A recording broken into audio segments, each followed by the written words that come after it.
Burke's on his feet. He looks up and gives me a grin and says, "Hey dude, you too must be from Marin." Marin County's A-OK, from Tam to Stinson all the way to MA. Fresh organic veggies in the market every day. Lieutenant Dylan and NW. Welcome to the Run TMC podcast. That is the Run, the Marin County podcast about basketball in the Marin County. I am Duffy Ballard, and this is season 2, episode 20. And with me via Riverside and looking good underneath the chandelier is David Levine. Good morning, David Levine. Good morning. I will not break into Sia's epic hit Chandelier. Yeah, I'm going to save my daughters some anguish, so I won't sing. But I'm doing well. I just got a little workout in, and Duffy, a little foreshadowing, I was on the Peloton, and one of the songs that came on the Peloton was a EDM remix of Jump by the Pointer Sisters. Wow, that's cool. And was that planned, Dave, or that just happened just by happenstance? That just happened, and listeners, this is foreshadowing for our guest today, which we will get to. But there is relevance to this. I'm not just flexing my Pointer Sisters knowledge. So, Duffy, how are you today? You coached a little basketball game I saw over the weekend. I was out of town, but that looked like fun. It was fun, Dave. Yeah, we coached the Marin All-Stars against the Sonoma All-Stars. I was invited by a friend of the podcast, Tom Poser, who'd been recruited to coach the Marin team because Jay DeMaestri, the head coach, was on his way to Cabo. And because Redwood was the MCAL champs, they, I guess by convention, the head coach of the MCAL winning team coaches the Marin team, at least historical convention. So Jay couldn't do it. I guess Jeff Martin was not available. So Tom got the tap on the shoulder. And so he brought along me and Mike Saya to sit on the bench and just have some fun. It was a lot of fun. Good vibe. We had 9 kids from Marin. They had about the same from Sonoma. Great game, back and forth. Ended up with a double overtime loss for Marin. I will say, Dave, that friend of the podcast, Daryl Rory, who was officiating the game, called a great game until the very end when he called a phantom foul on a layup. Now, Daryl, you can give me the player control. It might have been your buddy Mike who made the call. But anyway, it was the free throw that put Sonoma over the top. But fun night. TT, as you might imagine, Dave, was amazing, and he did win the dunk contest with a dunk that you may have seen, yes, where he throws the ball between his legs off the backboard, rises up, jumps over Tyler White, and dunks the ball one-handed. It was pretty impressive. It took him 4 tries to get it, but it is still the sort of thing that I probably will never be able to do in my life. I probably couldn't do it in 4 tries. I think I might, maybe 7 or 8. I'm in there, but yeah, no, a lot of fun. And we'll do a deeper dive on Marin hoops, an update later this week in another episode. But I thought that was very cool that you and Tom and Coach Saya were able to sit on the sidelines for a really fun event. So kudos to Simply Basketball and NBBA for putting that on. Way back in the day, I remember playing in the Kiwanis All-Star game where it would be Marin North versus South. You played in that game too, right, Duff? I did not, Dave. I don't recall the circumstances, but I was not able to play in that game. Luke Esterkin, I believe, that's right, in that game. Yeah. And so I was snubbed. I think either I was out of town, Dave, or I was snubbed, but probably more likely I was. I think you were out of town, Duffy, but a lot of fun. And so we're going to get to this interview soon, but we would be remiss. It is March still, barely. We're on the last day of March. And now we've got some perspective on March Madness and the NCAA tournament. Duffy, your thoughts on the men's Final Four? The women are down to the Final 6, I believe. We have 2 Final Four teams that are in and 2 more games tonight. So we'll have the women's Final Four set. But what are your thoughts?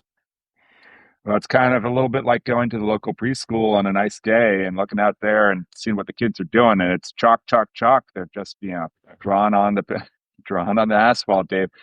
Yeah, my bracket has been looking great because I pretty much took the favorites most of the way through with just a couple upsets here and there.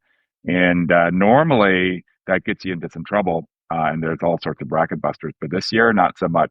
So the top teams have been challenged a little bit. That Florida game was really intense and interesting, and that was a great comeback by Florida. Although Texas Tech gave them some help with missed free throws, missed one-on-ones, and the lack of covering Creighton Jr. So that was a great game, and then the Houston comeback against Purdue. We'll talk maybe a little bit about that last blob play because there's been a lot of discussion about that, but that's a lot of watching, coaching, playing basketball, and how that tactics can matter were captured in that play, both the preparation as well as the execution of it. But a lot of fun, even though it's been the favorites all the way through. Even the blowout games like Duke and Alabama, just watching that Duke team and Cooper Flagg and the five tools on display, just a lot of fun to watch. Yeah, couple things. First of all, on that out of bounds play, so fun. I was watching with some friends and I pointed out, like we ran at San Domenico, we ran a similar kind of play, and we can do a deeper dive on that, but just perfect execution. Yeah. So why don't we get that? And then I want to come back to the one-on-ones that Texas Tech missed. But so basically it was a tie game. Houston, Purdue, there's 2 seconds left, 2.8 seconds left, I think. Houston has the ball under their basket, and they run an out of bounds play where essentially they had a double stack on the ball side elbow, and then a player on the opposite block and a player on the opposite elbow. So it was not quite a box. And they had, as they slapped the ball, one of the players in the double stack on the ball side elbow sprinted to the ball side corner. So he clears out. And then they have if I remember correctly, it's not in front of me, but the ball side elbow player set a cross screen for the weak side elbow player. And that player, or maybe it was the other way around, but basically there was a cross screen and it was a screen the screener. So you had the player on the lower block go up and set a screen for a player to go to the corner, and then a screen the screener, and then the screener slipped back to the ball. And so the instinct is everybody's going to go with the player who's receiving the screen. You feel like that's where the action is going. And then the player who set the screen slips back to the ball. Now that's great, but what was brilliant about this play is Purdue, for all season, and I didn't know this, but post watching the analysis, the way Purdue defends based on out of bounds plays is the Purdue player guarding the ball would turn his back to the ball, and it was Braden Smith, he would basically read and react and double whatever action he felt was most threatening. So he turns his back to the inbounder and he sees this screen going to the weak side corner for a good player, and he thinks, okay, that's what they're looking for. So he kind of cheats that way. As the inbound comes into the player who slips the screen, that player does a give and go right back to the inbounder who was wide open because nobody was guarding him. And that's how they won the game. Yes, Dave, friend of the podcast, Jonas Honeck, sent us a little breakdown from Twitter from Gibson Piper on this. And essentially what you can see if you go on there is that Braden Smith did X out action to the flare, which was the screener to the weak side corner.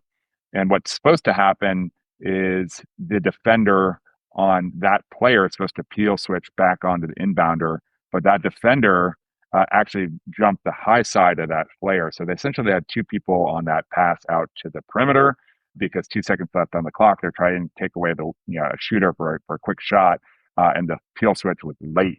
And at this point, Houston was able to take advantage of the slip and then the bounce pass. I'm sure they'd looked at it. I'm sure they'd seen it a bunch on film. They probably had practiced it. It wasn't the number one option to go to the inbounder, but it was there. And great read, great preparation. And it leads me to a question, though, Dave. Yes. In this setting, especially if this is the way you've defended blobs all year, do you think about mixing it up, and do you think about doing something else, like perhaps even your favorite defense, Dave, the 2-3 zone? It's a fair question. My issue would only be, or my question would be, have you practiced running a 2-3 zone against a blob? And if you have that in your back pocket, then sure, why not bust it out A lot of teams do, I mean, especially at the high school level, a lot of teams use a zone to defend a baseline out of bounds play, kind of pack it in. You're taking away, you're trying at least to take away a layup or a shot in the paint. You're sort of conceding to some degree an outside shot, but it's a really good question. Coaches love that. Like there was, the internet was abuzz talking about that Kelvin Sampson play, because as coaches we nerd out on this stuff, but it was just a brilliant read and such a great call against at a time that was so critical. I mean, literally getting to the Final Four, the final play of the game, and the kids executed it beautifully. Just a really cool play. So I would echo what you said, Duff. I thought you said it quite well, just about the tournament as a whole, even though people have been bemoaning the fact that, no Cinderellas this year, no seed on the men's side, no seed lower than 10 made the Sweet 16. And that 10 seed was Arkansas, John Calipari, hardly a Cinderella guy who's won, everywhere he goes, and one of the great, highest profile coaches and well-paid coaches in history. So the transfer portal and NIL, we won't get into all that. We could talk about that later, but that certainly has had an impact. But with that said, the games are extremely fun to watch, high quality basketball, and the kids play so hard. So you watch a team like Duke. Duke is really, really good. They probably have, 6 NBA players on their roster. They play really hard. And Cooper Flagg is diving on the floor, sacrificing his body, putting as much effort into the defensive end of the floor as he does offensively. And that's very rewarding to watch. And as a coach, it makes me really happy. Yeah. Yeah, notwithstanding Cooper Flagg, who is still only, 18. A lot of these other players that made it this far in the tournament they're older, which is, of course, the new trend, the new transfer portal trend. Yep. And you can see it. I mean, the physicality of a team like Texas Tech gave Florida everything they could handle, and probably should have won that game. And I know you're going to talk about the one-on-one here, Dave, in a second. But yeah, that just the size, the physicality, the strength, the man strength that, in past years, 10 years ago, you wouldn't see it as consistently across the board with these teams. So it is a different era for the physicality of college basketball. Well, so the Texas Tech game Florida game is a perfect example of when the new rules came down in high school. So they've not permeated the college game yet. But when the new rule came down where instead of 7 fouls and you reach a bonus and a half, now it's 5 fouls and a quarter, and the fouls reset every quarter. And instead of shooting 1-and-1, you shoot 2 shots. The college game still has, at least the men's college game still has 7 fouls, you reach the bonus, and it's a 1-and-1. This was a perfect example. We even talked about this when it happened a year and a half ago, that one of the impacts of that rule change is it's going to be harder for teams to come back, because when you get 2 shots on every foul after 5 fouls, even if you miss the first, chances are you'll make 50% of your foul shots, you'll get a point. This Texas Tech, this is a perfect example. So if it was the new regime of you get 2 shots when you're in the bonus, Texas Tech probably makes 1 out of 2 in those, and they probably win that game. But they missed back-to-back 1-and-1s, empty trips down the floor. Florida comes down, hits 4 straight threes, and all of a sudden it's a game, whereas Texas Tech really had it in hand. So that I just thought that was an interesting display of that rule change and how it can really impact the end of a game. Yeah, and Williams, I think, who was maybe 85, 86% free throw shooter on the year, he missed the first one, and it was straight on. It hit the rim a couple of times. I mean, that was a pretty good free throw. You just wonder if he's shooting 2, if he knows he's shooting 2, whether that first one goes in and then the second one goes in. And certainly with his free throw stroke, if he's shooting 2 and he misses the first one, the second one's going in. And that point ends up being perhaps the difference in the game. So, yeah, I feel bad for Texas Tech, but it was kind of fun, especially as someone, who has Florida going pretty deep in the bracket, to see, Florida have a chance to come back. And they are, a great team, super fun to watch as well. So whoever won that game was going to be deserved. But you do feel bad for Texas Tech. They had it right there. And McCasland is a great coach. Todd Golden, the Florida coach, obviously spent a couple years at USF. One cool tidbit I saw is Florida is playing Auburn, I believe, in the Final Four. Auburn, coached by Bruce Pearl. Bruce Pearl, great coach, hired Todd Golden out of Columbia as like a basketball operations coach, like an entry-level assistant coach years ago. And now Todd Golden has obviously progressed into becoming a high-level D1 coach, and he's coaching against his mentor, the guy who gave him his first job. So very, very cool. On the women's side, same thing. Every Sweet 16, or sorry, of the Elite Eight, I don't think there was anybody below a 5 seed that made it. And the Final Four is going to be, a bunch of 1 seeds, 2 seeds. So again, you have chalk, but once again, you have really fun teams to watch, exceptional players. Paige Beckers, Kiki Iriafen from USC has stepped up in Juju Watkins's absence when Juju went down, which was terrible, but Kiki's a great player, Stanford transfer. Lauren Betts, UCLA, is really good. Haley Van Lith at TCU, if they can make it, is awesome. Madison Booker from Texas. So great players, fun games to watch. And I still think UConn is the team to beat, even though they're a 2 seed. UConn USC will be a great game. Right. Yeah. I mean, that was going to potentially be a payback game for USC. It still is a payback game from last year, but no Juju. Although, yeah, as you said, they've been playing great without her, but she kind of changes everything when she's in the game. Hopefully she gets back in full recovery, and maybe we see her one more year of college basketball from her. Yep. So enjoy March Madness. This is a great week as we wrap it up, and the women get their Final Four set later this week, and then obviously the men's Final Four is set, and really great basketball. And when we come back next episode and discuss some of the Marin happenings, we can also touch on some thoughts on NIL and transfer portal, but let's table that. I wanted to hit on a few quick things, as I know you do as well, Duff, before we get to our interview with Fritz Pointer, which was fantastic. I want to acknowledge one of my heroes who passed away recently. The great writer John Feinstein wrote 44 books, was just a phenomenal sports writer, wrote some iconic works, including a book that we've talked about on this podcast, A Season on the Brink, where he was embedded with Indiana University and Bob Knight and that team right around the time that Mike Delosio walked on. I think the year that Feinstein was with the team was the year before, or 1 or 2 years before Delosio walked on at Indiana. But it's an incredible read. And actually, when John Feinstein passed away, I found the book off my bookshelf, dusted it off, and I've been reading it. I'm about halfway through rereading it, and it's still holds up. It's great. I recommend anybody who is a college basketball fan, a basketball coach, to read it. Even if you're not a fan, it's just an interesting study on a very complicated individual in Bob Knight. Feinstein does a great job of writing it. There's one anecdote that I liked, Duff, if you'll indulge me, and I apologize for the profanity, but it's right from the book. There was a player who Knight would get on kind of mercilessly. He was a really talented player, but he wasn't performing the way that Knight thought he should. And so Knight would just rip into him. And one of Knight's assistant coaches gave advice to this kid as the kid was really upset. And he said, ignore him, meaning Knight, when he calls you an asshole, but listen to him when he tells you why you're an asshole. And I thought that was great message. And I sent that to a few kids I've coached. Not that I call them assholes, but just in life, when someone gives you criticism, try to take the kind of personal attack out of it, but extract the value and the learning from it. And I thought that was a great way to put it.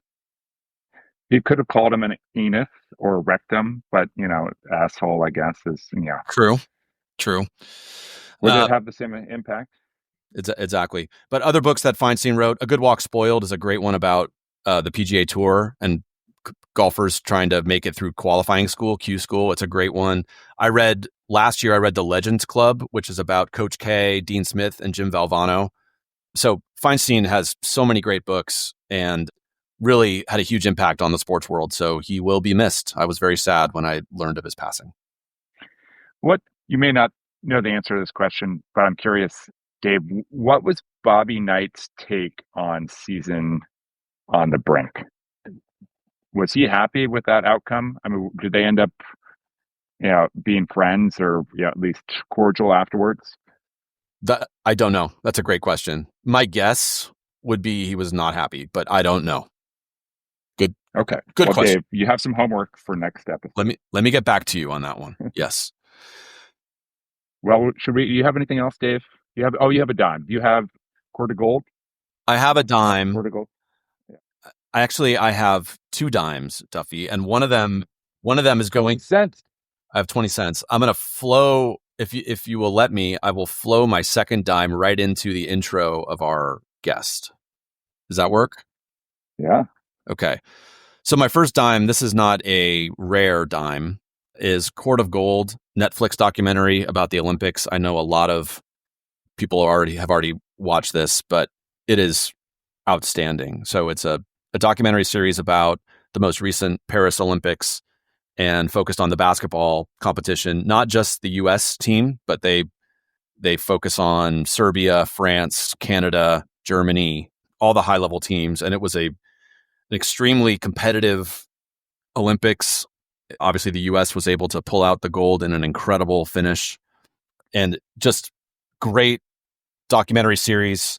They did a wonderful job of documenting the behind the scenes for all those teams, and I can't recommend it enough. Yeah, super fun. The last couple episodes in particular, if you're a Warriors fan, you get a lot of Curry, you get a lot of Kerr. You also just get a lot of, the Serbian team in the locker room, like both before and then after the game. It's super, super fun to watch them. And they seem to have a great camaraderie. Jokic just seems to be that goofball in the locker room who brings everyone together, like a total, the best player in the world, most would say, but totally humble and just joking around and not thinking, too highly of himself. And then after they win third place, he's like chugging beers for about the next 12 hours straight. And Bogdanovich was a great interview as well. So you get to see some of these behind the scenes, especially for the foreign teams, some faces that you hadn't really seen a lot of, in the limelight, even if they are NBA players, in a way that, a very unique setting with the countrymen coming together to play for the flag. And the stakes, you can tell how much it matters to all of them, and even the U.S. players who, they have won gold before, most of them, Curry accepted. And yeah, really, really fun. Only 6 episodes, so you can get through it pretty quickly. And just even though it was just last summer, it does seem like a long time ago already. Parents of kids who like basketball, watch this with your kids. It's fantastic. It's great. It's just about the love of the game. These guys aren't getting paid to do this. It's all about playing for your country. So that was awesome. My second dime is related to our guest. So we had an amazing opportunity to sit down with Fritz Pointer. And Duff, I'll let you do the proper intro on Fritz, even though we kind of go through his background in the interview. But he is, just really quickly, his sisters were the Pointer Sisters, very famous band, kind of generational talents who changed the game of music and crossed different genres, and just amazing careers. And one of the famous concerts that they played was in Zaire in 1974. It was a concert called Zaire 74, and it was put on around the Rumble in the Jungle, one of the most famous heavyweight bouts in history, Muhammad Ali against George Foreman. And there is a documentary that was made 20 years ago called When We Were Kings. I believe it won the Academy Award for Best Documentary. I saw it maybe 10 or 15 years ago. I can't recommend that documentary enough. It's one of the great, not just sports documentaries, it's just one of the great documentaries ever made.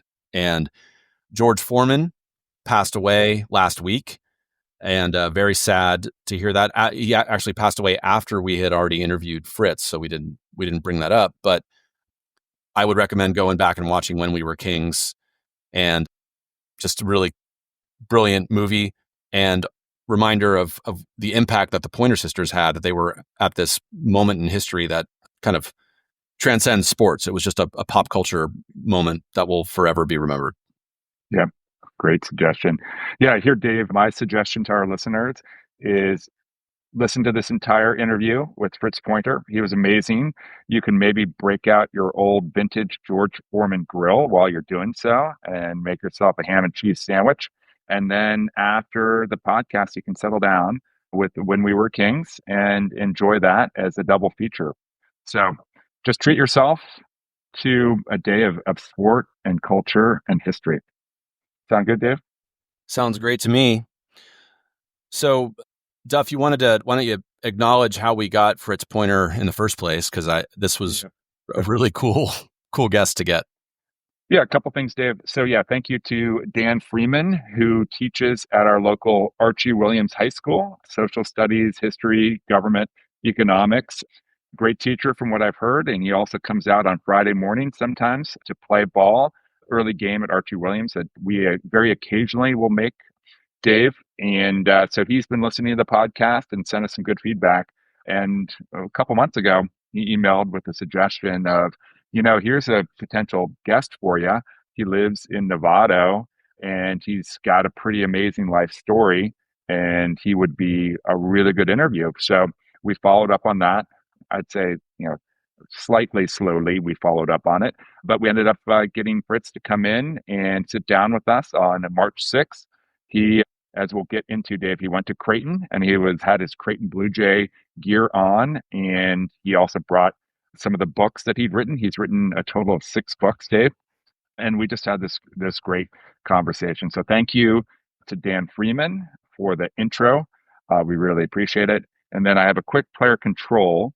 So Dave, during the interview, we're riffing a little bit. At some point, we're talking about a Pointer Sister song, Hot Together, which was used in some NBA promotional materials in the 80s, I believe. And at that point, I was on my computer and I had my music queued up. So I tried to just quickly hit Hot Together and play it in the background. But unfortunately, player control, I hit the first single on the Hot Together album, which is My Life. So that's my player control.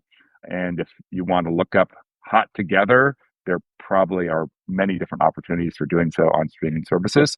So player control has been acknowledged. And we go into pretty much most of Fritz's life story in the interview. So we're not going to do a long intro here, but just as a quick high-level snippet, Fritz was one of 5 siblings, grew up in a house in Oakland where there were 15, lived in a house. There were a bunch of kids upstairs, a bunch of kids downstairs, 2 families. And out of that amazing conglomeration of a household, you had the Pointer sisters, the 4 of them, that went on to be quite famous, as we know. Fritz's brother, Aaron, who went on to be a really high-level baseball player. He's still the last Major League Baseball player to hit over 400 in a season. And Paul Silas, who NBA fans will know as an all-time great Hall-of-Famer player, coach, general manager. That's his cousin. Fritz went to Creighton with Paul, where they had a very successful career there after also winning 69 straight games at McClymonds High in Oakland, 69-0. So Fritz, a great ball player. He talks about how he could have potentially gone on to play in the NBA or with the Globetrotters, but he took a different path, which included going into education. So he has his BA in English from Creighton University, also a master's in African Studies, and here locally, a professor for over 25 years at Contra Costa College, professor of African American Studies there. So an intellect, an athlete, a historian, a remarkable memory, and a remarkable life. So we were very honored to have Fritz Pointer join us for this interview. Agreed. He was fantastic. What a great human. Really interesting stories. Loved picking his brain and getting his perspective. And again, thanks to Dan Freeman for setting this up, and thanks to Fritz for hanging out with us and humoring us. Really appreciative. So let's get to the interview. Excited for you guys to hear it. And we'll be back with another episode in the next week or so where we break down some more Marin stuff. All right, on to Fritz Pointer. Fritz Pointer. Yes. Great to meet you. Thank you so much for joining us. Thank you so much for having me. Yeah, Thanks very much for having me. It's an honor. So Hey. Fritz, Duffy, and I were just talking before, this is a a Marin basketball focused podcast, but every now and then we have these opportunities to speak with people Mm-hmm. outside of the Marin high school basketball scene. Mm-hmm. And we're always thrilled.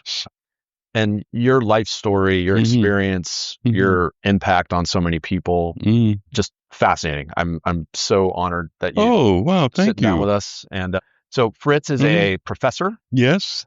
He is an author. Yes.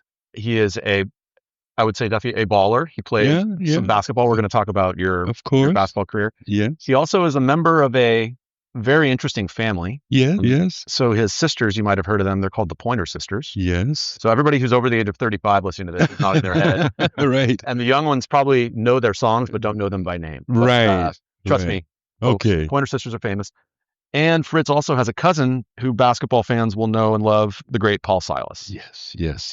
So we're gonna cover all this stuff. But then beyond that, as we said, professor at the college level for how many years? For 35 years. Yeah, for 35 years. Contra Costa and also Luther College in Iowa. Yep. I taught at Luther College in Iowa and Decorah, Iowa, and also taught at Humboldt State. Great. Up in Humboldt County, up at Humboldt State. I taught there for 2 years. Awesome. So yes, I've had some good college, teaching experience. And Fritz wrote a book with his sister Anita Pointer called Fairy Tale, which is about the Pointer family. Yes. Right? Duffy's holding it in his hands, and it discusses kind of the history of the family. Just a fascinating, a fascinating history that I want to get into.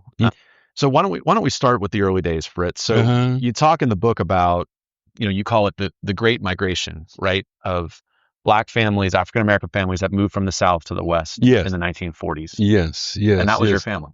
Right? That was my family. Yes, indeed. We were part of that Great Migration. We came out in 1944. Yep. And my father had been asked to come out and pastor a church. He was a fledgling church just starting, and they asked him to come out and be the pastor. And so he did, leaving Little Rock, Arkansas, to come out to Oakland, California, where he was the pastor of this church. And my brother and I were the only children at that time, my brother Aaron. And so we moved out to Oakland. And then later my cousin and his family, Paul Silas, his family came. We lived together in a house in Oakland. At one time, there were 15 of us in one house. 15. And there were 6 children upstairs and 3 children downstairs. And we actually converted the downstairs into a livable house. And I'm sure my cousin Paul, who was 6'7", wasn't altogether comfortable there for a while. But but out of that 15 people came, as you mentioned, my sisters, the Pointer sisters, who did very well. My brother Aaron, who recently was honored by the United States House of Representatives for his contribution to sports and athletics as the Commissioner of Sports and Recreation in the city of Tacoma. Right. And so there was a park just recently dedicated to him in his name called the Aaron Pointer Field in Tacoma, Washington. My brother Aaron is the last professional baseball player to bat 400. He has over 50-year record and hasn't been broken. But he's the last professional player. And then my cousin Paul Silas played 16 years in the NBA. We went to Creighton University together. We played at McClymonds High School together. Yep. And we had a fantastic team there. Several of the people who came out of there went on to college and university. People like Joe Ellis, who played with the Warriors. Of course. And Jim Hadnot, another big fellow. He was one of our first 6'10" guys, and he went to Providence. Oh, wow. And he went to Providence. And then my cousin Paul and I went to Creighton. And so McClymonds had a really, just highly motivated, if you will, basketball team. So go back to when you first come out to Oakland as a young man. Yeah. Okay. What's Oakland like at that time? Is this so what years is this is 1944 through the 1950s. Okay. And I brought this book is called The Defirmary Story because Defirmary Park was just across the street from our house. And they had basketball courts. That's what I wanted to ask you. Yeah, they had basketball. Were you going out playing hoops with every day? In fact, the infirmary became like a magnet almost for the city of Oakland, for people to come to that park to compete on that court. Yeah. Bill Russell was there. Right. Casey Jones was there. Right. Ed Thomas was there. Joe Ellis, myself, my brother Aaron, Paul, and the competition was off the hook. So it was incredible. Fritz, we had a guy named Joe Burke on. The episode dropped a couple weeks ago. But he was a USF guy with Russell. Joe was a good player, but he was hurt, so he didn't play on those teams. But he was at USF with Russell, Casey Jones. Okay, yeah. And he talked about those guys and just the level of talent. And it was amazing. I mean, I never personally played against Bill, but I played against his brother. Huh. Bill had a brother named Charlie Russell, and Charlie was not as good as Bill, but he was pretty good. He was also big. He was like 6'10". I was going to ask, he must have been tall. Yeah, he was a big guy. Yeah. And he's also a playwright. Bill Russell's brother Charlie. He wrote a play called Five on the Black Hand Side. I'm right, Five? Yeah, exactly. Five on the Black Hand. He wrote it also became a movie. And so those kind of guys were at the park in the infirmary and picking your team, trying to stay on the court, because it was one up and gone, or however they say it. Once you lose, you're off. And the people who win stay on the court. Talk about pressure. So you want to stay with with that with a good combination of players. And players would come. One of the things too, it built such community. Players would come from all over the city, from Richmond, from Berkeley, from East Oakland. Yeah. And we would meet all these people, and in fact, we would go to their high school games. There was a woman in our school. Her name was Dorothy Hindmarsh. She was the daughter of a Standard Oil executive there in Richmond, but she had a big old Lincoln Town car, and she would drive us to different games. She would drive us to Berkeley to watch the Berkeley High School play. She'd drive us to Richmond to watch the Richmond players play. She'd drive us to San Francisco to watch Poly and those other teams play. It was just such an amazing time. Yeah. Such an amazing time. And basketball was our joy in our life. Well, it's fascinating when we were talking to Joe about this, you think about USF at that time, right? USF's this small school. Yes. In the middle of San Francisco, national champions, right? In 1950, and kind of a couple years after you're talking about. Yes. Right. How does this little USF on the hilltop in San Francisco compete with the Kentuckys and the Kansases? And that's a heck of a question, but I think, again, carefully selecting players who complement each other and who balance each other. It was because Paul, my cousin, was wooed by USF. Yes. And my brother actually went to USF, my brother Aaron. Huh. Paul, on the other hand, his father, my uncle, chose Creighton for him, basically, and for me. And the reason that I've heard is that, as he put it, well, if you don't get a college degree, there's a lot of work in Omaha. There's a lot of meat packing, and he said at least you can get a job. If you fail, you can get it. And so he chose Omaha for that reason. In fact, it was between Omaha and Creighton and Wichita State. Okay. Now, I want to come back to your high school, but yes, you played junior college ball first, right? Yes, I did. In Iowa. Yes, I did. 1 year. Okay. And we did very, very well. We played in a national championship game in Hutchinson, Kansas, and we lacked a big man. We lacked a center, and so they were putting me under there, and that wasn't working. And you were telling us you're 6'3". 6'3". And I played against a guy named Bad News Barnes, Texas Western. He was dunking balls bouncing off my head. It was so embarrassing. But anyway, we did very well. It was. I mean, I learned my discipline there. I mean, our coach Dale Howard would get us up at 6:30, 7 in the morning and run in the snow. Wow. Oh yeah. I mean, it created a discipline in me that I have never, abandoned. I mean, I still, even to this day, when the weather gets better, I'll go out and walk a couple of miles in the morning. Well, one of the things that I wanted to ask you about later when we get to your life as a professor and as an author, and you've accomplished so much. I wanted to ask you about how your experiences as a basketball player kind of informed your success, right? As a professor, author, world figure. Yeah, I think discipline. I think the discipline of basketball, you know, some of the things that Hollander talks about, the cooperation, you know, how it's so important, you know, to cooperate, and what he called positionless. I said, oh my goodness, positionless. But the idea was so important to me, you know, in terms of you can go anywhere on the court, you can, you know, go fast, you can go slow. Everybody has to touch the ball. It's such a beautiful game. Oh. It's such a beautiful game. And I think that Hollander is on to something in terms of its ability to solve world issues, because in his book, I read about the hoops for hope. Hoops for hope. Yep. And it seems to be a global movement. It's amazing. It's absolutely amazing. Yeah. South Africa and in Israel. I'm like, what? This is two brothers from Ireland, I think, wasn't it? Yeah. What a wonderful, wonderful, wonderful idea. What a wonderful, because basketball has all of those qualities. Meeting people, getting along in small spaces, you know, helping one another out. And I also loved his discussion of Draymond Green. Yeah. That was outstanding. Yeah. Draymond Green, the balancer. Sure. He called him the balancer. See, then don't look at the statistic, but you need a pick, you need a rebound, you need a pass. You know, it doesn't show up in all the all together. But it's a total player. Yep. And because I think my game was a lot like that. I didn't score a lot of points. Yeah. But I did the right things at the right time. You know, I had to hit double figures. Else I felt like I wasn't on the court.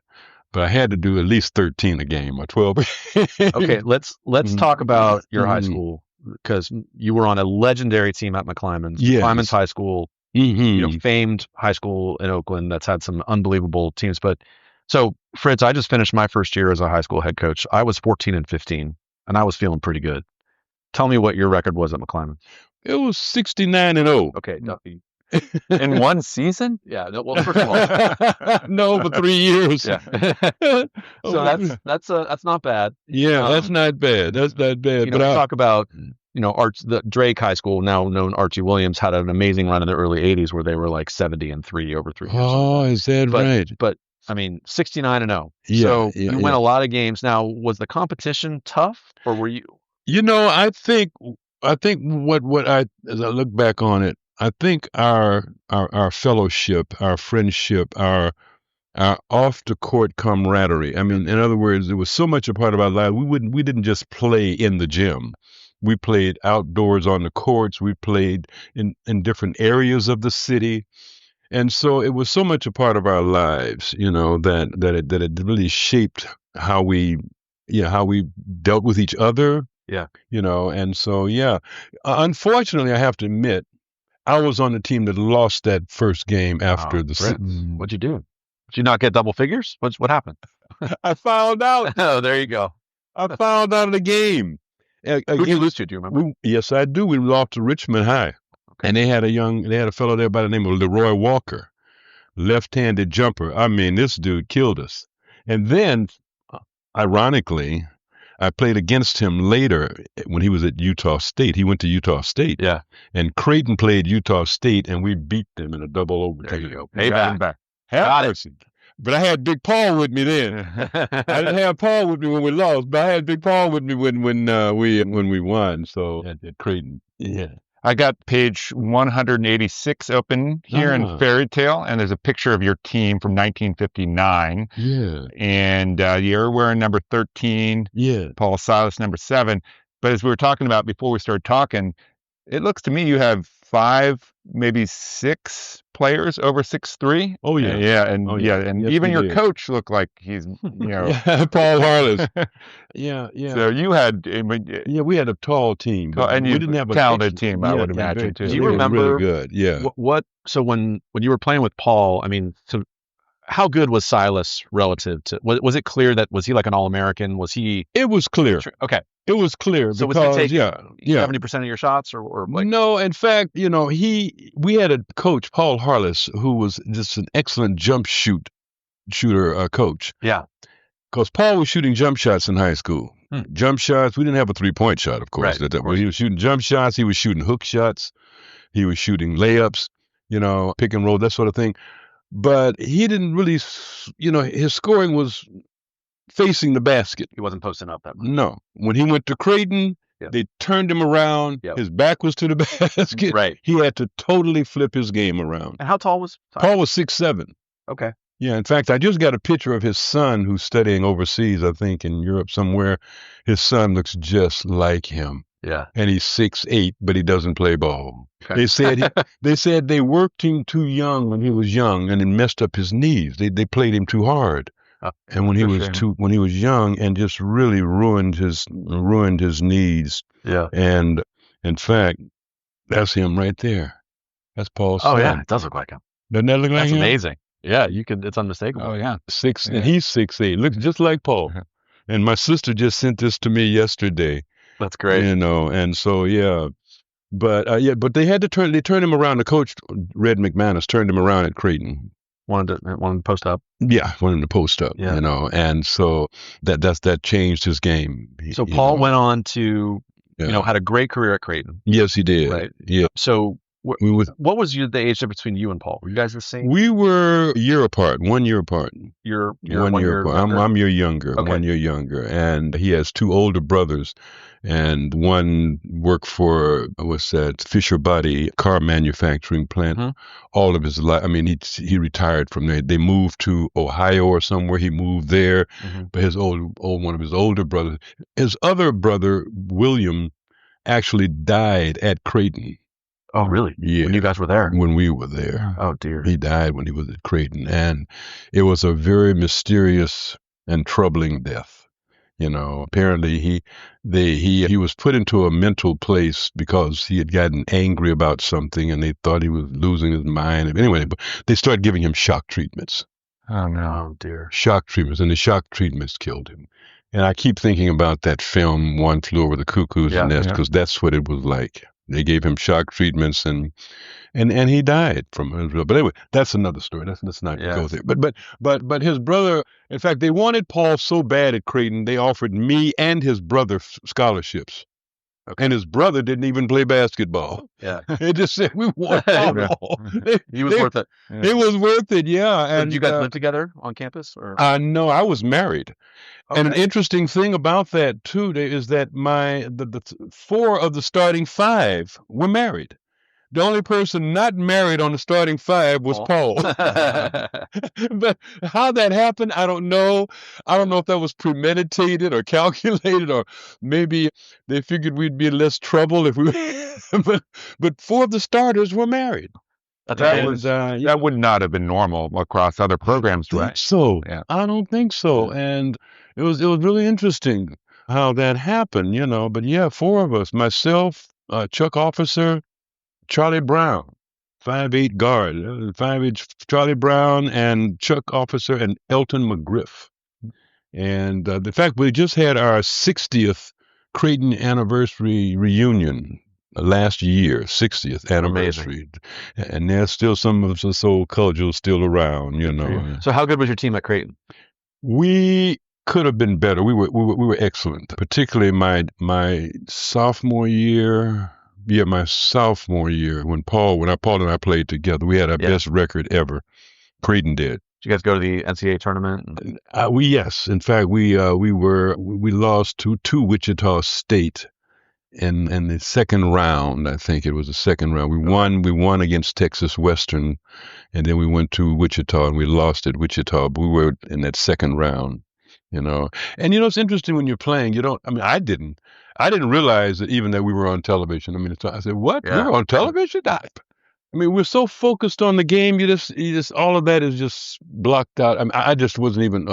And people said, "Yeah, man, we saw you on TV." I said, "What? Oh, okay." So what year was this? This was 60. Let me see. I went to Creighton in 60. This was 64. No, 63. Because Wasn't soon after 64, that. 64. Yeah, 64. Soon after that, wasn't the famous Kentucky Texas Western game where I think it was the first time that there was an all-black starting. I think so. In fact, we could have had a starting all-black starting five, but there's this fellow on the team, Bobby Miles, and he and Charlie Brown were equally good because we played a double post. Okay. Two double posts and then two small forwards. I mean, I was playing forward at 6'3", and that's one of the lessons I learned that these forwards were getting. I mean, you're talking about some of the toughest players I played against. You mentioned that earlier. Yeah. Dave Bing. Oh, of course. Forget it. Yeah. Rick Barry. Rick Barry played against Rick Barry down in Miami and scored. What do you think of Rick Barry? Rick, I don't know if Rick's a listener. What do you think? Rick has a reputation. Rick Barry, amazing player. He's a hell of a player. I tell you that. I know. Paul and I alternated on him. We held him down to I think maybe 30 or something. Yeah, that's pretty good. That dude can shoot the ball. I mean, and he was tall and he was agile. He was one of the, but we said, let him score. We're going to shut these other guys down. Let him get his. You know, we're going to shut these other guys down. They're not getting anything. And so that's how we played it. But we beat Miami. In fact, while we were there in Miami, that's when Muhammad Ali was down there preparing for the Rumble in the Jungle. Oh, cool. Yeah, so he invited Paul and I and others to his training camp, and we went to the training camp and saw him, and he was studying films of Sugar Ray Robinson. Yep. You like Sugar Ray Robinson. And it was such a wonderful experience. I mean, and later my sister, Anita and Pointer met them in Zaire and Congo. At the Rumble in the Jungle. And the Pointer Sisters performed there. Yeah. So the Rumble in the Jungle, everybody, was Muhammad Ali against George Foreman. Yes. One of the most famous heavyweight bouts in the history of sport. Pointer Sisters were there. And they were there. And you met Cassius Clay. Was he Cassius Clay? He was Cassius Clay then. He was Cassius Clay, you know, but later, because it wasn't until later he became Muhammad Ali. So talk about his career. I mean, just let's go on this tangent. Why not? I mean, one of the most famous, individuals in the history of the world, not just in sports, and charisma for days, right? Yeah. Oh yes. He was enamored with my sister Anita. Okay. He was really smitten. Oh, smitten is a good word. He was looking for the chapter on that. Might not have made it. He was smitten, but there's a picture of him in there with Anita and Bill Withers, in fact, singer Bill Withers. Another day. But yeah, he really had a very warm, and he's a funny guy too, just funny as hell. I mean, he just really enjoyed life. The way he enjoyed life is something that was contagious. I mean, it wasn't. I mean, you don't meet somebody who's sad and morose and troubles. No, just not in any happy-go-lucky sense. Just a joy of life, joy de vivre. Just the joy of life that he exuded, and I really appreciated that in him. And we all respected his stance on the Vietnam War. Yep, and his refusal to be inducted, and so we were really behind him on that. That, most definitely. But I didn't, just being in his presence, and to see the way he conducted and carried himself, with such dignity, it was so important to us, I think. Yes. Fritz, what was your experience when you're playing for Creighton and with Paul as well? Mm-hmm. You're traveling around. How was it being? Did you feel any racism at that time? No. Shit, I'm trying to think. Actually, no, I was completely oblivious to anything. And Omaha was a good environment for you guys? I mean, we were among ourselves. Yeah. The team was our family. I was married at the time. Yeah. And so it was something that we were not cognizant, or at least I was not conscious of at all, I must say. That's great. Yeah, it just didn't factor into my thinking. Yeah. And was your family still back in? Your family was still in Oakland. And again, back even in my family, we never talked about those kind of things in our family. My father and my mother were both ministers, and their primary concern was your soul. Mm-hmm. Are you saved? Mm-hmm. That was it. We don't care if you're going to play basketball, baseball, whatever you're going to do, are you saved? And so those who was president, who was being Right. it was not a family that talked about those things. We didn't talk about those things at all. And so, no, it was not anything that I was cognizant of or conscious of while at Creighton. Or, I mean, I when I was in Iowa going to community college, I remember a young kid walking up to me and touching me and asking me if my color came off. Now that was kind of like, whoa. This isn't Oakland. Yeah, no, this is actually in Iowa. Yeah, no, I know. Yeah, this is Iowa. You know, Does that come off? I'm like, no. But it showed you kind of, in a way, the isolation. Yeah. Or the separateness of our people in such a way that people would actually have to ask that question. A kid would ask that question. That we know what has happened in his consciousness that he would think something like that. I mean, he's only seen maybe people on television, but anyway, there hasn't been the kind of. So no, there was no discussion of that. No talk about that. I mean, at all. It's interesting. I don't want to jump away from basketball because we can come back to it. Sure. But when you mention that, I mean, you think about the Pointer sisters, mm-hmm. and one of the things about them is obviously just legendary, mm-hmm. successful, amazing hits, but they cross genres. Yes, they did. I mean, groundbreaking, yes, innovative. They did. So didn't they play the Grand Ole Opry? They did. They're the only black female group to ever play the Grand Ole Opry, even to this day. So jazz, R&B, pop, country western. I mean, across these different genres. Yeah, that's fascinating. And that's interesting. Very, very perceptive. Thank you. They ran into some racism there in Tennessee at Nashville. Yep. When they went there to perform their Grammy-winning song "Fairy Tale." And the people outside meeting them were carrying signs saying, "Keep country, country."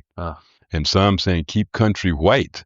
And they said, "What the hell?" Yeah. But they ignored all that and went ahead and performed.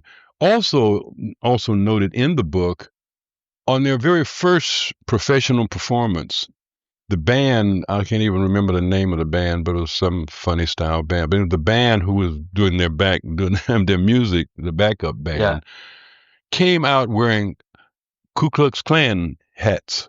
Oh my goodness! Yeah, for their first gig. Wow. Their first gig. That's in the book. What year? And that was 1973. And said, and so Bonnie, I mean, each one had a different reaction. I try to account for it in the book because Bonnie is really the kind of the spark plug that started the group. And she would talk about the different genres when they went to record in I think Mississippi, actually, or somewhere down south.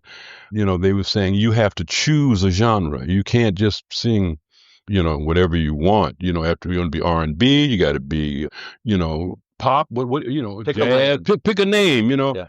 And so it was Bonnie who said, we've decided what we want to sing. We want to sing it all. We want to sing everything. And their manager, David Rubinson, was so perceptive that he allowed them to publish, or at least write and perform and their own music on their first album, which was kind of unusual. But yeah, they ran into that there at the Grand Ole Opry, and then that first set. But they had road managers who were beaten in the South because they had a white road manager who people said was, quote unquote, an in lover and that kind of thing, and they beat this guy pretty unmercifully on an elevator because he was the road manager for my sisters. So that kind of evil, and that kind of trauma. But they didn't dwell on any of that. None of us have. We don't dwell on any of that. It's like water off a duck's back. We just keep on moving. So when you're young, do you know, whoa, my sisters are really talented? Or are you thinking, they stop singing, please, so I can get some sleep? Very interesting. We knew they loved to sing. When our parents would leave for church and leave for whatever choir practice or some sort of missionary church, whatever, they would set up a little stage in the house. They would put up on a piano bench. One of them would get up on the piano bench. The other one would grab one of our trophies and grab one of our trophies of the microphone.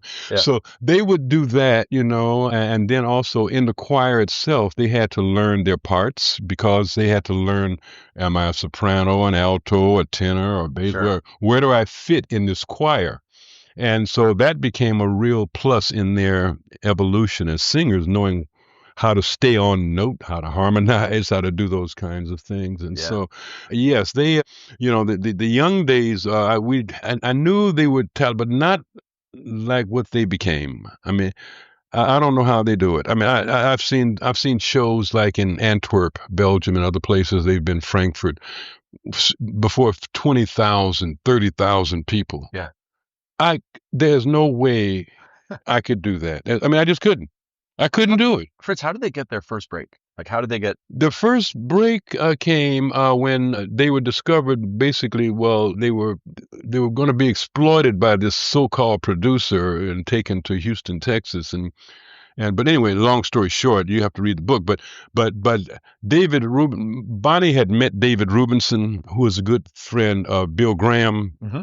They were working together. And so Bill Graham, my sisters, started working with David Rubinson after he rescued them. He rescued them from this bad situation. This guy was trying to... Being exploited. Yeah. Mm-hmm. Yep. So he rescued them, and they said, well, we'll sing, we'll do anything to make some money and singing background. So they started singing background for Elvin Bishop and for Tower of Power and for, different groups like that. Esther Phillips. What's his name? Even this gay guy, I can't think of his name now. But anyway, they started doing backup singing. You see, and then the break came at the Troubadour in L.A.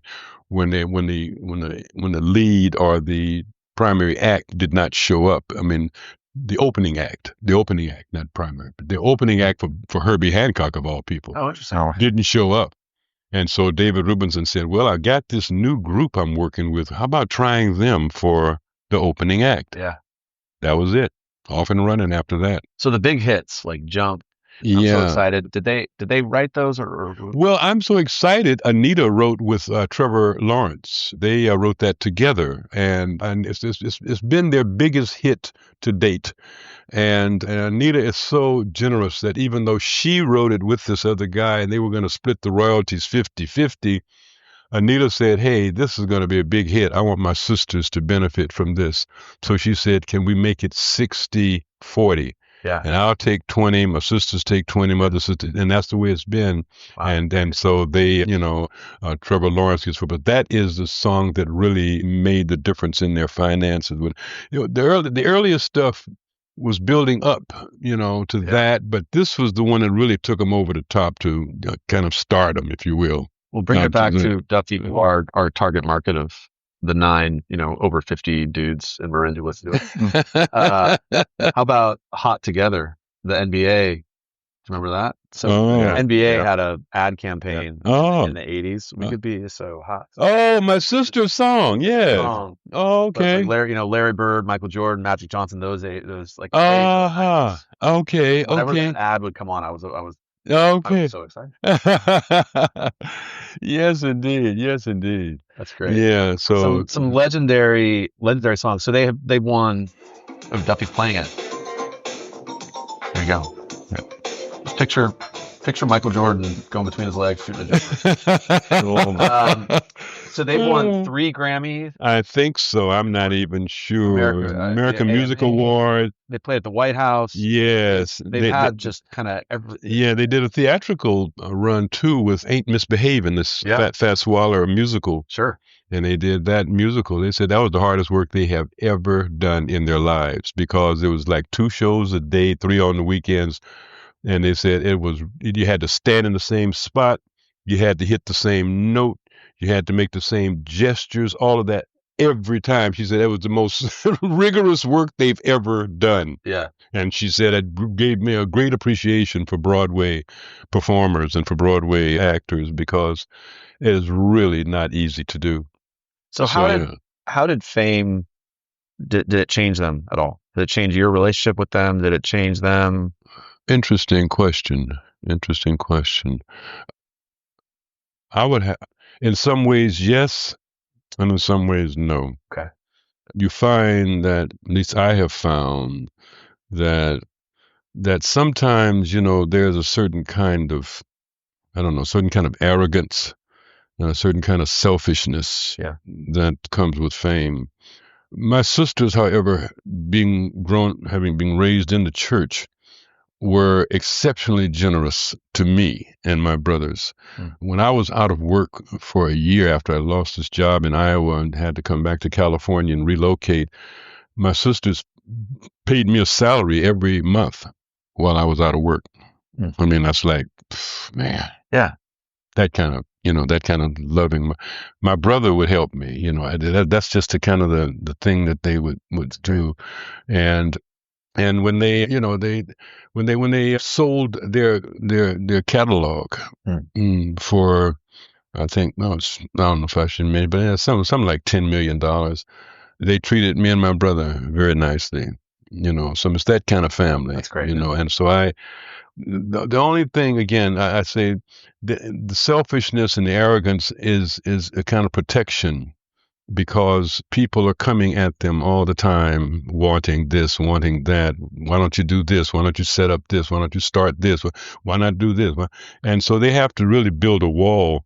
Yeah. And sometimes their partners are able to do that. Ruth has been married now for close to 25 years. It was actually Ruth's 5th marriage. Wow. She said, I got to make this work. Well, here we are, 25 years in, so that's good. Yeah, this last one worked. Figured it out. This last one worked. But, she really insisted on, marriage. She didn't believe in any shacking up and all that. And so her, I think the morality of their lives, the ethics and the values that we internalize kind of made a big difference, that those Christian values, those ethical values made a difference. Yeah. And they really made a difference. I mean, I'm not a church person today. I'm very anti-religious today, but as a kid, it was necessary. I mean, it was like a training ground. You got to go to church, you got to go to choir practice, you got to go to testimony service, you got to participate in duets and trios and whatever. You had to do that. Right. And it was the same thing like with all those things to do. I really believe in that. That's again back to David Hollander when he's talking about how basketball builds community. That it's so true. I mean, you meet people you never would have ever met before. You learn to get along with them. You learn their names. You learn what they can do and what they can't do, and it's just really just. He's really turned me on. I'm gonna probably finish this book today because it really has. It just excited me when I started reading it. That's great. And the quotes he gives from people like Phil Jackson. He said, there's more to life than basketball. He said, yeah, well, there's more to basketball than basketball, Right. that kind of thing, that there's more to it. And so, yes, we really, learned a lot, in terms of our own values and ethics from playing the game, most of it. Yes, sir. So your sisters, when you're growing up, were any of them hoopers? Were you playing with them? That's a very interesting question, because at that time, my sister Ruth is very upset that at the time when she was coming up, the female game was half court. The women, we had offensive players and defensive players. She said, I hated that. I wanted to play like you guys. Yeah. Mhm. She said, I wanted to run up and down the court. Mm. That kind of thing. And then Anita would say, I don't understand why we have to wear dresses to school all the time. They made the girls wear dresses. Yeah. She said, it's raining, it's cold, it's windy, and I got to wear a dress. They wanted to play like we played, but they were, I just talked to Ruthie about this the other day. She's the last sister left. But she said, we wanted to play. I wanted to play basketball like you guys played basketball. Yeah. But the rules at that time would not permit it, So I said, that's because Ruth is close to 6'1", and Anita was close to 6 feet. June was like 6. They're really tall. Played? Female. They could have played. Yeah. Yeah. So, yeah. I'm thinking of the sport of netball. Have you ever seen the sport of netball played? Uh-huh. It's it's a version of basketball. It's played in England and New Zealand, but it's primarily, pretty much exclusively been girls and women playing it. Mm-hmm. But it's a version of the game which takes away a lot of the fun aspects of basketball. So there's no dribbling. And if you catch the ball inside of like a little circle, then everyone on defense has to stop. If you get it inside the circle, then the player's allowed to attempt the shot on the rim, which is a little rim. It looks like a basketball rim. Uncontested shot. And there's no backboard, so that takes that fun part of it. You can't throw it off the backboard and dunk it. But it's amazing to watch because you go up and down. It's a little bit like ultimate frisbee, but with a basketball. And then they get into the circle, and everyone has to freeze. And then you're not allowed to jump. They just shoot it like that. Oh, that's weird. So whoever came up with that, they just took out all the fun aspects of basketball. Yeah, and if you're playing netball, stop playing it and play basketball. Yep. This is not a netball podcast. Yeah, exactly. Yeah, I'd love, because I had never given much thought to the innovation in beginning, the origins of basketball, and reading about Naismith really, really turned me on to his thinking, the way his thinking was to create an indoor sport that was nonviolent. Yeah. That said, oh my goodness, that's exactly to something to these incorrigible young boys or men only know tackling and fighting and hitting and throwing. And he said, I got to come up with something better than this. Right. And what a genius of an idea. The idea you can't tackle anybody. Everybody can touch the ball. I mean, the whole idea, the whole concept of it, as I'm beginning to think about it now, and I had no, all that made me think about this. I never thought about these things before, but it's so true. The things that he's getting at, that the game does for you as a person. So I really love that. I mean, I really love that about the sport. Fritz, to what degree? Speaking back to basketball now. So when Silas leaves Creighton and goes to the pros, are you going to the games and following him around, or did you guys kind of lose touch, or like how? We kind of separated at that point. In fact, at Creighton, we went different directions at that time. I mean, it's kind of how you lose somebody like Paul. Yeah, it's kind of like the game over almost. It's like we tried to replace him. Yeah, with a couple of people, but it wasn't quite the same. Yeah, it wasn't quite the same. The chemistry wasn't there. Yeah, and I think that's again what we had at McClymonds and at Creighton. We had chemistry. That's so important in a game. So important. Well, Hollander talks about it. Yes. Alchemy, right? Yes. Which is a great concept that he came up with.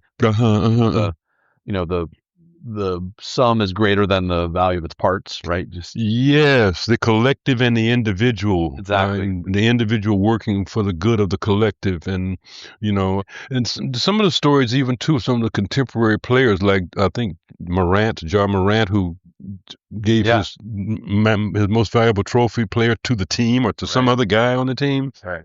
Like, wow, that can, because I was really getting really turned off, I must say, when I was thinking about the salaries and the money these guys are making. It pissed me off. I must say, $30 million a year? Oh, it's incredible. Yeah, I mean, they don't pay us quite that much. No, I know that's the truth. I know me, but it really bugged me to hear that figure. It's 30, 40 million. And another thing, what are they doing? See, that brings me to another aspect of my work. I think about some of the players in the NBA who have built clinics, and hospitals, and built schools in Africa. I mean, even one of the Williams sisters built a couple of schools in Haiti or somewhere like that. That I like to see. Give it back. But when we have these celebrities, exploiting young girls and buying tons of body lotion and that I have no respect for those kind of people. I really don't. Yeah. I mean, even though they are celebrities, I mean, they diminish themselves and they diminish, our people. They diminish the country with their behavior. I think when I was watching the Super Bowl and here this guy is singing, talking about the pedophilia of another performer at the Super Bowl. Right. I mean, Oh, he's revolution. No, he's not. He's a spectacle and a fool. That's my anyway. Yeah. No, it's good. I swear to Go, Fritz. God. Your platform.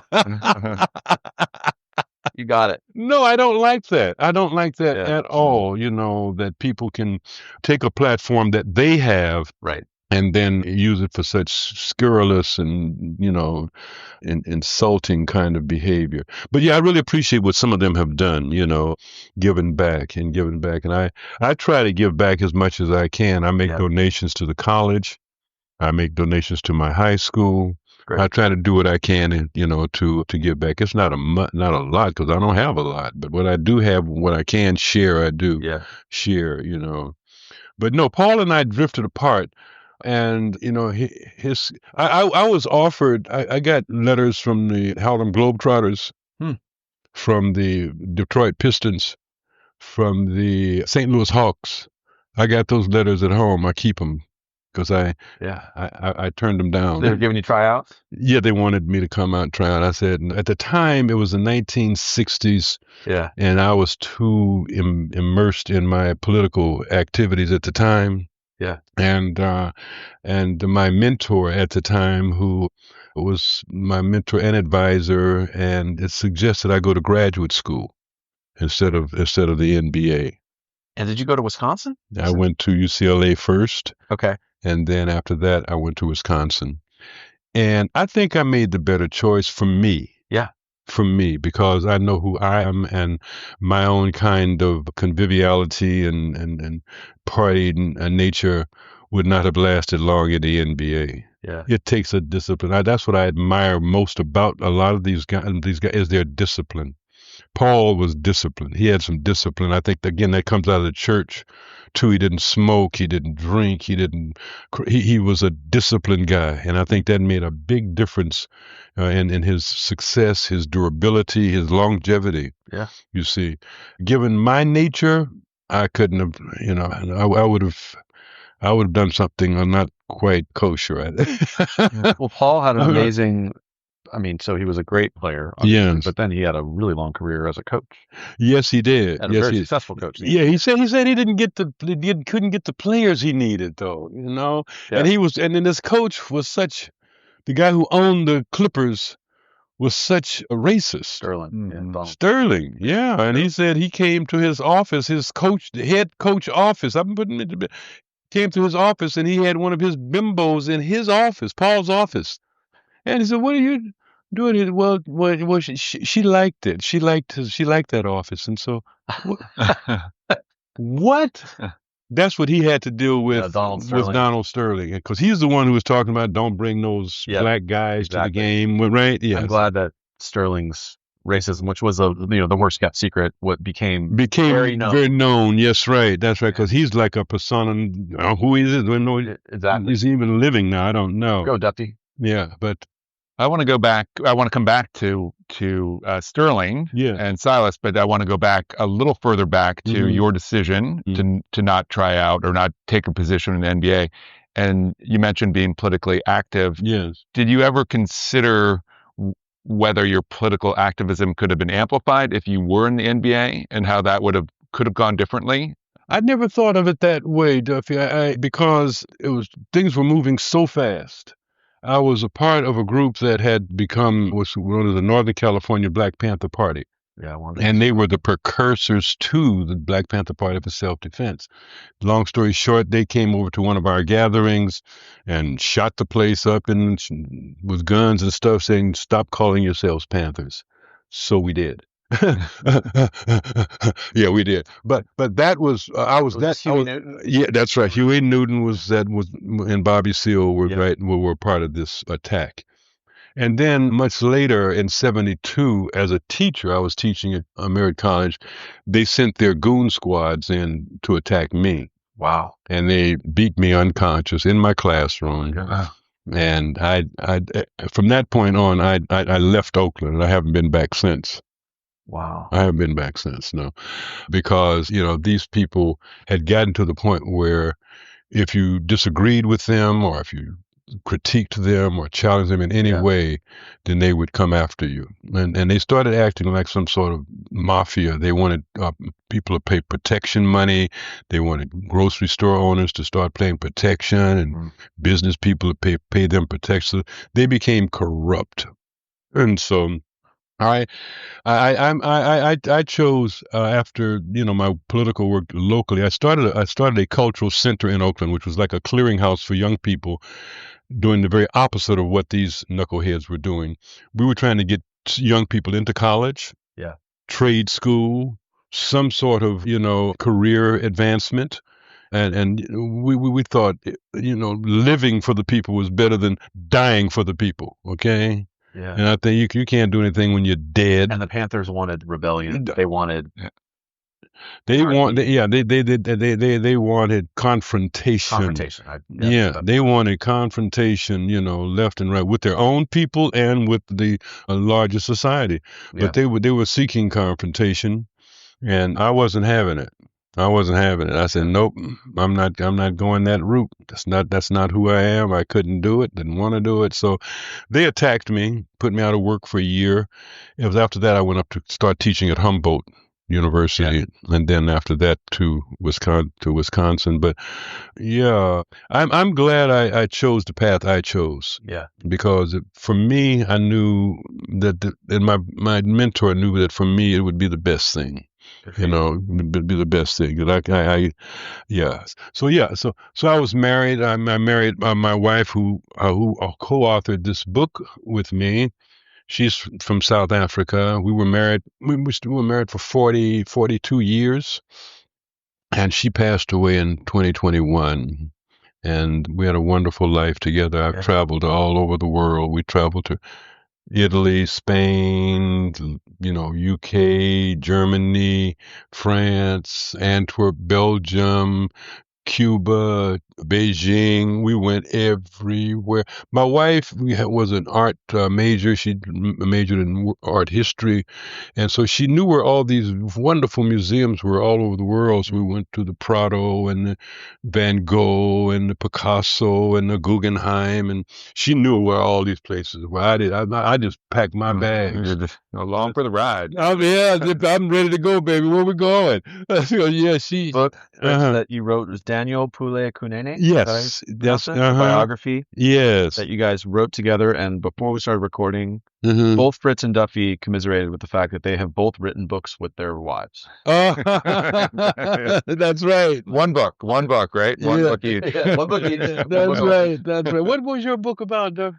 My book it is called A Blistered Kind of Love.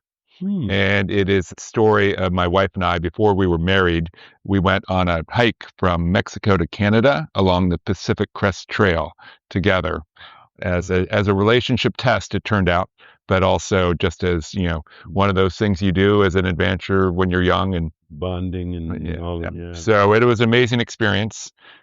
Writing the book was a difficult experience because we found we had much different habits and goals and timelines. She is very much like a deadline.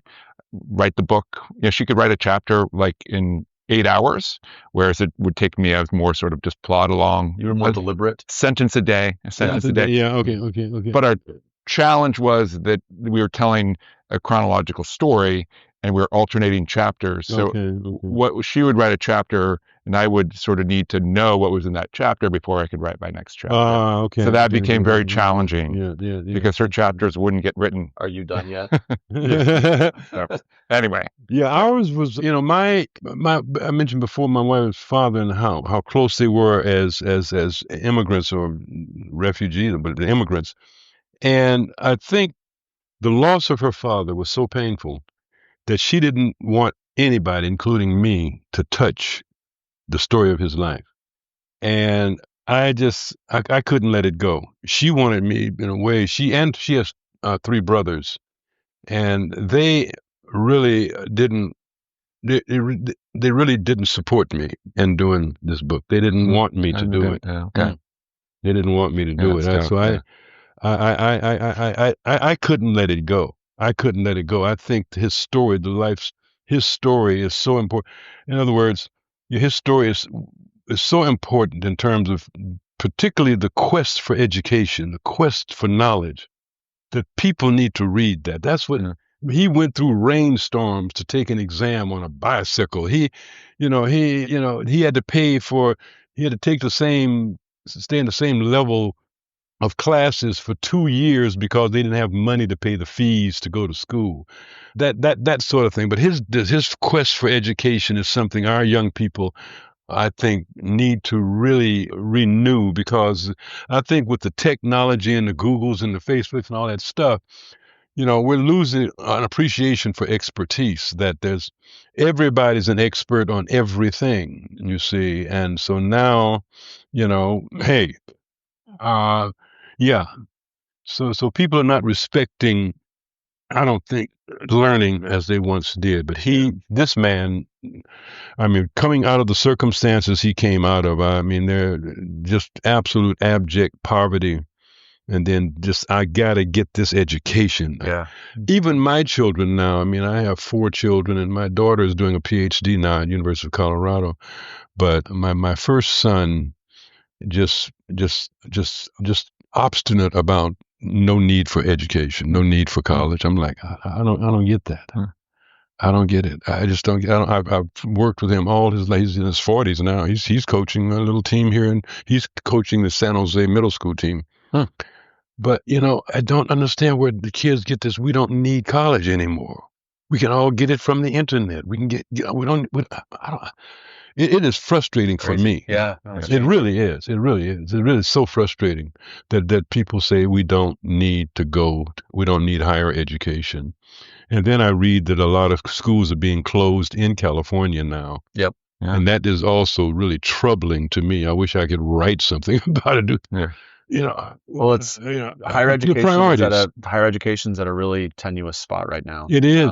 And as we both, Duffy and I, are parents of teenagers, and getting into college is really hard because the population keeps growing, but the number of the colleges keep staying the same size. So and you have schools that are closing as well, right? Like, a lot of Santa Rosa, they are struggling with budgetary issues. And the priorities. That's what I see. It's the priorities. With this country, the wealth of this country, that should not happen. Yep. That should not happen. I just don't understand. Well, I do understand. That's the problem. Right. Exactly.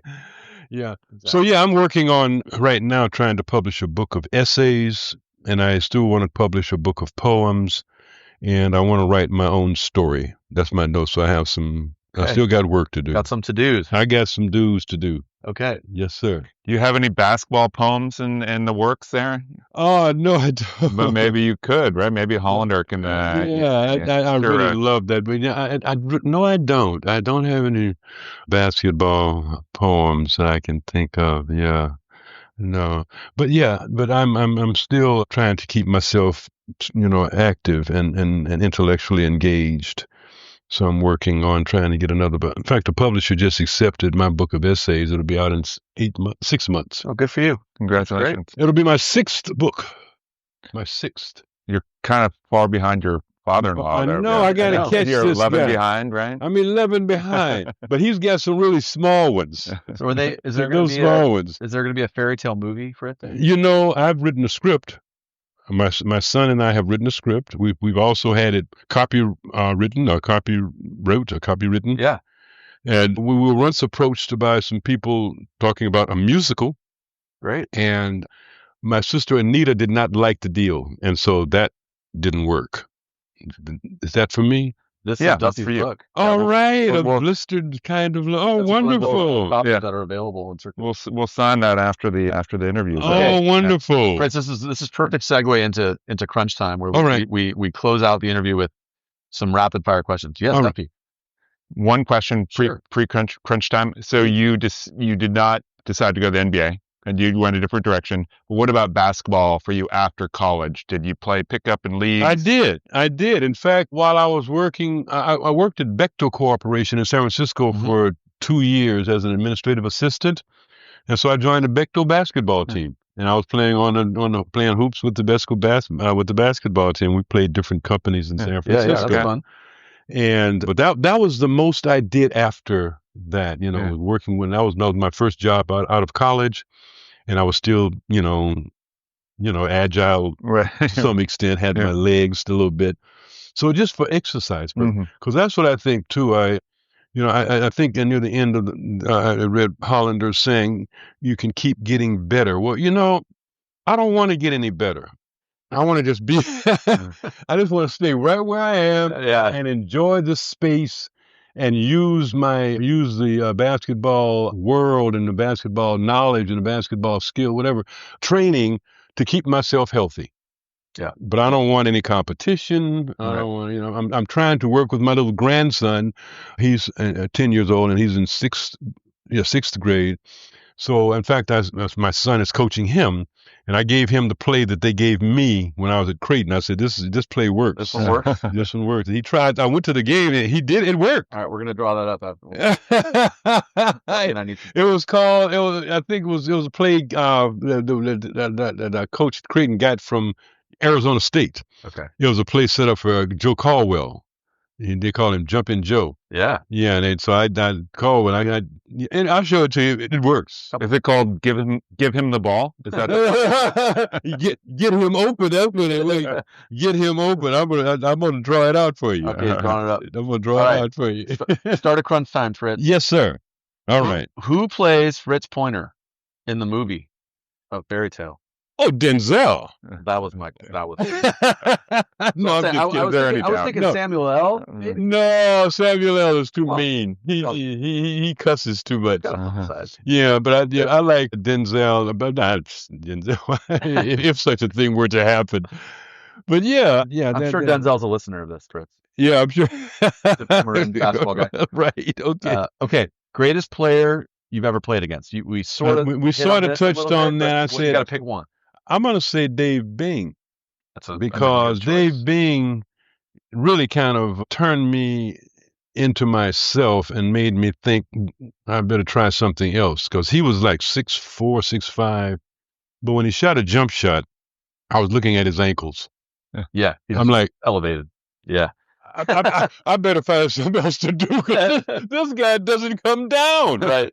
He doesn't come down. But between he and Rick Barry. Okay. Yeah, most definitely. Good answers.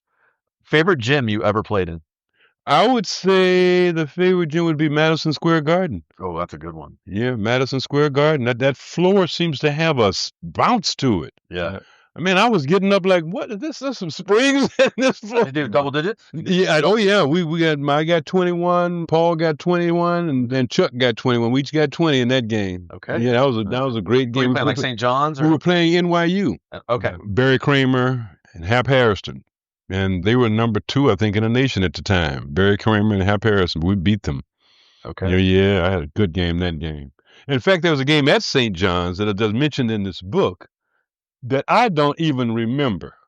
But they say I scored 21 points and got 14 rebounds. I don't remember the game at all. Wow.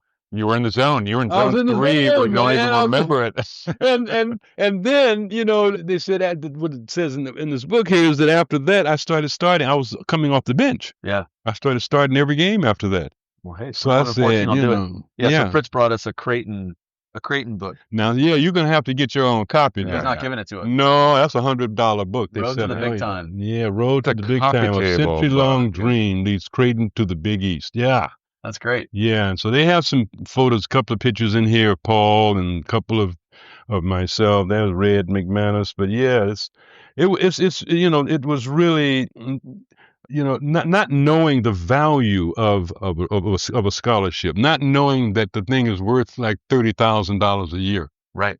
And it wasn't until later that I realized, appreciated that. That I appreciated that. Yeah. And I've been giving back to the school as often and as much as I possibly can, because I just reflect back on that and say, God, they put an investment in me. And Creighton's an interesting story because it's the classic mid-major. Mm-hmm. Right? They talk about the mid-majors. You had the power conferences. Let's pretend like the Pac-10 still exists. It's the ACC, the Big East, the Big Ten.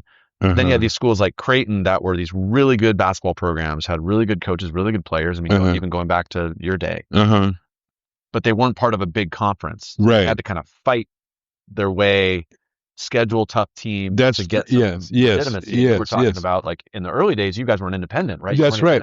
That's right. And we were playing anybody. We played UCLA. We played St. John's. We played whoever, Bradley. We didn't make any difference. How'd you do it? I assume you didn't beat UCLA. Actually, we didn't. Gail Goodridge and Walt Hess. Oh, those rascals. And John Wooden. Yeah. I think, I must have looked back, I think really we were not outplayed, but outcoached. John Wooden had those guys. Man. They could get some of the easiest shots and that would just piss me off. Like, I was just talking about Wooden with somebody recently because we were talking about coaching styles. Yes. And someone was asking me what my coaching styles. Like I said, well, looking at the personnel on my team, and you think about Wooden. Yeah. Won 10 straight NCAA titles, I think. 10 straight. Wow. Is that what it was? Damn. It was 10 straight. Go to the Google machine. A bunch that were straight. I think he won 10, but I don't know if it was 10 in a row. But he won with, oh, look at you. Yeah. There's a great picture of Fritz Pointer. All right, I buy it. Seven. Zenzel's definitely going to play. 7 straight. He won 7 straight, 10 overall. Yeah. But he Is won that right? But he won with Lou Alcindor and Bill Walton. Yeah, but then he also won with Walt Hazard and Joe Goodrich. And it seems where Keith Erickson was as big. Like that's right, 6'6". That's when we played. They were like 6'6". They were all 6'6" and under. And he wins. So he wins small. He wins big. He looks at his personnel and he figures out a structure that works. Yes, he did. He's a brilliant coach. Brilliant coach. Because I was trying to keep up with Walt Hazard. And he had this shot that he would lean into you and get some contact all the time, and he'd get those 3-point. Okay, I'm trying to. We didn't know much about going straight up at that time. Right, exactly. The game has changed so much. I mean, the way they defend a pick and roll now is really interesting to me too. I see they got the defender jumping out. Yep. And stop. I'm like, wow, we didn't do that. There's so many. I mean, so many new, additions. You can say, like, as high school coaches, we spend an inordinate amount of time in our practices on defending the pick and roll, because there's so many different ways you can do it. Yeah, right. Yeah. And back when we were playing, it was more straightforward. Like, are you going to switch it or not? Right. Now there's a whole vocabulary to it. There's ice. You can ice it. There's lots of time you can run it over. Dummy, do you have any? I have a few more. Do you have any crunch time questions? I don't have crunch time. I do want to call out that in looking at this book here, Fritz has been underselling his career at Creighton. He was the 8th leading scorer in program history when he left in 1966. That's what this says in the book. And he held Rick Barry to 4 points in the first half. Hello. There you go. I did. You only guarded, but he still got 4 points. Wow. I didn't know. I better read my own book. Okay. Next crunch time. Fritz, this is a big one. All right. Favorite Pointer Sisters song? I think my favorite song would be I Need You. And second would be I'm So Excited. Yeah. Yeah, I'm so excited. Two good ones. Yeah, I'm so excited. Yeah. And okay. Any other music that you like? I'm very eclectic in my musical choices. I like all types of music. Every day from 5 to 6, I listen to music. Every day. It's like meditation for me. Great. And I have a chance to listen to an album all the way through. My favorite, of course, is jazz. But then after... Duffy's playing, I'm so excited. My favorite is jazz. Yeah. But I also like Spanish music. I like Brazilian music. Me too. I like some... I don't like hip-hop. I'm with you there. I'm not. I like rock and roll. Some rock and roll. I get all kind of stuff on blue. I like blues. I like country. I mean, I've been listening to this guy Luke Combs recently. Great.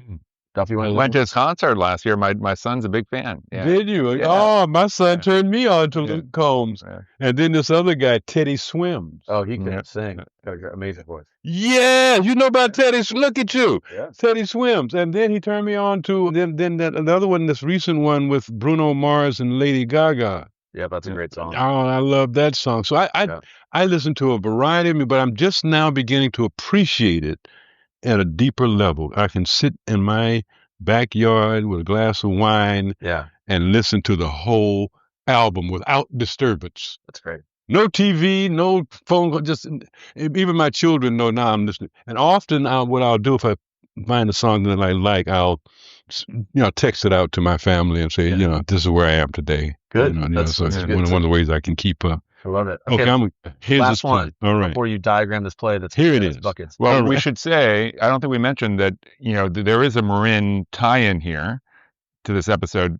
Fritz does live in Novato, and you've been in Novato for a while. 40 years. Okay. Yeah. All right. And is a friend of the podcast, Dan Freeman, who's a teacher at Archie, who made the introduction and had a suggestion. So we thank Dan. Thank you. Oh, most definitely. Thank you, Dan. I appreciate it too. I really appreciate you. Yeah, I appreciate you. When people see some value in you, it means a lot. I mean, I'm 81 years old now, and seeing people seeing value in me at my age is like, I mean, I only get invited to funerals and wakes now. You don't look 81. Thank you. Thank you. People tell me that, and I try to keep myself together, I try to exercise 3-4 days a week, and now the weather's getting better. I'll start doing my walking again. I do 2 miles, 3 days a week. We got a podcast you can listen to, Fritz. What is that? The Run TMC podcast. All right, we'll do it on your walk. Oh, I sure will. Okay, last one. Favorite Marin restaurant? I'm assuming this is going to be a Novato answer. Favorite Marin restaurant? I'm going to say Hop Monk. Yeah, that's a great spot. Yeah. I like Hop Monk. My son used to cook there. He used to be a kid, but I like their food. In fact, I'm going to stop there on the way home. There you go. Yeah. Yeah. And they got some live music there, too. And do you ever do the trivia night there at Hop Monk? I haven't been to that. Yeah, I believe it's Monday nights. We should do trivia there, yeah. That's fun.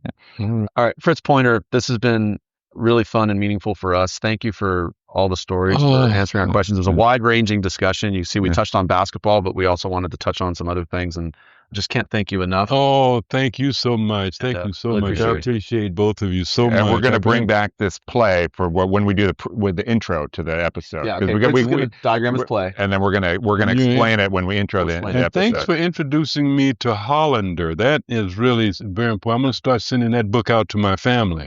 I'm going to send it out to my brother and to my sister, because I think it's some really some poignant, meaningful comments in that book about the value of basketball. Well, we'll be sure to share that with Professor Hollander. He's a great guy. Oh, wonderful. We'll introduce you guys and make sure he's aware that his work I will be appreciated. So most definitely. Awesome. Well, thank you, Fritz. All right. Thank you. And we're going to do some chalk talk now. All right. Thank you so much. All right. Great to meet you. All right. Burke's on his feet. He looks up and gives me a grin and says, "Hey, dude, you too must be from Marin."